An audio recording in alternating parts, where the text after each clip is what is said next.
મને ખબર હોય, હું ભલે પ્રોગ્રામમાં મને ખબર હોય બેનું દીકરી સિરિયલું જોવે છે, ઈ મને ખબર હોય. એમાં અનુપમા હાવ ગાંડા તૂર થઈ જાય. જો હાસુ મારું નકર ખખડાટ ન થાય, ન જોતા હોય. આ મીટર હોય બધા.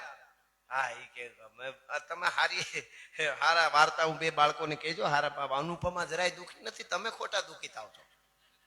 હા ઈ તો હા અમુક તો સોફે વીઆઈપી માણસ ભાઈ સોફે બેઠા બેઠા આંહુડા પાડશે, અરર બિચારી દુઃખી થઈ ગઈ. પણ ઓલો અનુપમા બિચારો ઓફિસે આવીને હાવ દુઃખી છે, અને પાણી પીવડાવી નહીં. હા હા એટલે ખેર હવે પણ મૂળ વાત ઉપર આવી જાવ. હાહુ ખીજા હે, બેયના લોટ ઢળી ગયા. તો મારું ઢળ્યું ને તારું ઢળ્યું, તો તું કા દાંત કાઢ ને હું તો રોઉં છું. ત્યારે ઓલી બાઈ જે દાંત કાઢતી હતી ને, જે બાજરો ખાતી હતી ને, જે કાંઈ દળતી દળતી, એ બાઈ દાંત કાઢતી હતી. એને દુહો કીધો છે, સાંભળજો શું કે છે કે રાજધારી ને પડે હોનભાઈ, ભગત બાપુ નામ લેતા બાયું જાનભાઈ તો હા હોનભાઈ આપણું બેનું લોટ ઢળાઈ ગયો એમ કાક બાપુ બોલ. રાજધારી ને પડે અને આપણો બેનો આટો વિખર્યો, આટો એટલે લોહી વિખર્યો, લોટ આટો એટલે લોટ વિખર્યો એટલે ઢોળાઈ ગયો. રાજધારી મે પડે. પણ સાહેબ શાસ્ત્રમાંથી કીધું, એક લોક સાહિત્ય દુઆમાં ગામડાની બાયુ વાત કરે એમાં કહી દીધું, અને આપણો બેનો આટો વિખર્યો પણ મેં દળતા જેટલો ભૂક્યો એ મારે એટલો તો ઉગર્યો. મેં દળતા જેટલો ભૂક્યો મારે તો એટલો ઉગર્યો. આપણે રાજધારી મેં પડે ને આપણું લોટ વિખાઈ ઢોળાઈ ગયો. પણ સાંભળી લે બાઈ બેનપણી, સાંભળી લે, મેં દળતા ખોબો ખાધું એટલું તો બચ્યું, તારું બધું ગયું. એમ સમાજના કામ કરતા, ઘરના કામ કરતા, નોકરી કરતા, ફેક્ટરી સંભાળતા, ખેતી સંભાળતા, ભેવું સંભાળતા થોડુંક નાચનું ગામનું સમાજનું કરી લેજો. ડબરા કેદી ઢોળાઈ જાય એનું કાંઈ નક્કી નથી. આ તો આ રાત ગંધારી મેં પડે આપણો આંટો વિખર્યો પણ દળતા જેટલો મૂક્યો મારે એટલો જ ઉગર્યો. એમ જે દળતા મૂકી લીધું આપણું કરતા કરતા જે કરી લે. ઘણા કે મારે ધંધામાં 10 વર્ષ લડ લેવો, અમે હમણાં પ્રોગ્રામ સમાજનું કાંઈ મંદિર ગામ કાંઈ લેવા દેવા નહીં. એને ડબરો કઈ ઢોળાઈ જાય અટાણે તો હાવ ધ્યાન રાખવા જો. સિગરેટ હળગતી હોય ને આપણે ઓલવાઈ ગયા હોય. ગજબ છે, ખોરાક એવા થઈ ગયા ને, ઉલાળિયા થઈ ગયા. પેલા તો માણસ કેવા હો વર અટાણે 70 પૂગી ગયા, તોય ઘણા સમય નથી જતો. એકચ્યુઅલી સમય નથી જતો તો બોર્ડમાં આંગળી નાખ દે વિયો જાય, એટલું જ થાય. હા એટલું જ થાય. અને એ લાઈટ છે ને, આ જો આ શક્તિ જ કહેવાય. શક્તિનું એક નાનું રૂપ છે. આપણે જે લોબડિયાળિયું કહે ને એનું હાવ નાનું રૂપ છે. આને તમે એમ કહો કે તું ખરાબ છો, નફટ છો, અને પછી અડવા જાવ તો એટલો જ કરેટ આવે. તું એમ આપણે એમ કહી એ માં એમ કરીને પછી અડી તો આંચકો એટલો જ આવે, એને કાંઈ ફેર ન પડે. એ શક્તિ છે. એમ ઘણા એવા યુવાનો છે જેને સમય નથી જાતો આમ એટલે એને સમયની કિંમત છે. વળી મેન વાત ઉપર જ એક ગીત ઉપર હું હાલ્યો જાઉં, જેને હાચવા ટાણા એના ઇતિહાસ લખાણા. લોબડિયાળીએ કાંઈક આપ્યું હોય ને સમાજના આપણાને પોતાનાને એક કરવાના, એ ટાણા હાંચવી લેશો એટલે કોઈ દી જોગમાં આપણા ટાણામાં આપણને એવું ટાણું આવીને દુનિયામાં બધાય મારા નથી એવું થાય ને, તેથી આખો રામદાસ આવીને આપણા ટાણા હાંચવી લે. એ એટલી જ હકીકત વાત છે. એટલે છેલ્લે રાષ્ટ્ર શાયર ઝવેરચંદ મેઘાણીએ કીધું કે આ અમીરાત, આ ખમીરાત, આ દેશભક્તિ, આ ભાવ, આ પ્રેમ, આ બધું આપણને મળ્યું ક્યાંથી? મેઘાણીના શબ્દોમાં છેલ્લે બે કડી કહી અને પછી એટલા માટે તો મારી જનનીના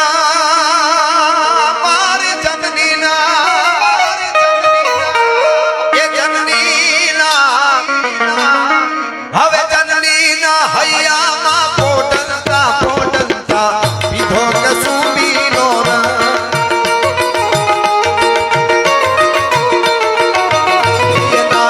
એના ધોળા દામણ કેરી ધારાએ પાનો કસુંબીનો ધોરાજ મને લાગ્યો કસુંબીનો.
ઉદ્રમાંથી મળ્યા, પછી ધાવણમાંથી મળ્યા, અને પછી ક્યાંથી મળ્યા?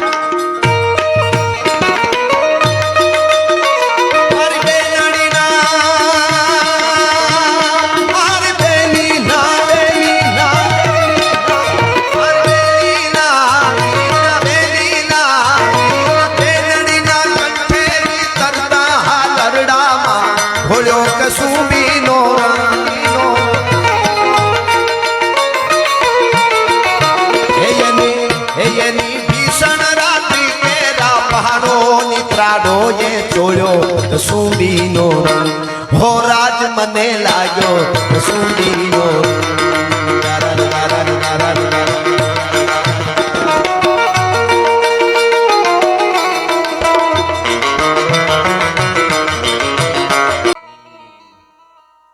અમારા પપ્પુભાઈ ની ફરમાઈશ છે પણ ભેરવી થઈ ગઈ છે ને બધું, એમાં કઈ વાંધો તો નહીં.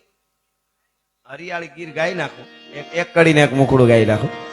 એમાં હું ભેરવી થાય પછી બીજું ન ગવાય એવું ન હોય, પછી સૂર થોડાક અઘરા પડી જાય આખું વાતાવરણમાં. બીજું કઈ પણ એ તો સૂર મારી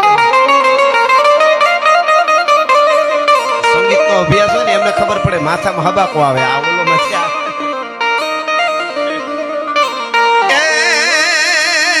હરિયાળી ગીર છે રૂડી છે રૂડી. લઈ આવ્યો અન પવિત્ર પ્રેમ ઘેરુડી. વાયુ જપાટે અમારે જાડવા ઝૂલે હાલતા ચગલી વાગે સુતી રાતા જાગે વાગે સુતી રાતા જાગે વાગે સુતી રાતા જાગે. અષાઢી સાંજના અંબર ગાજે અષાઢી સાંજના અંબર ગાજે.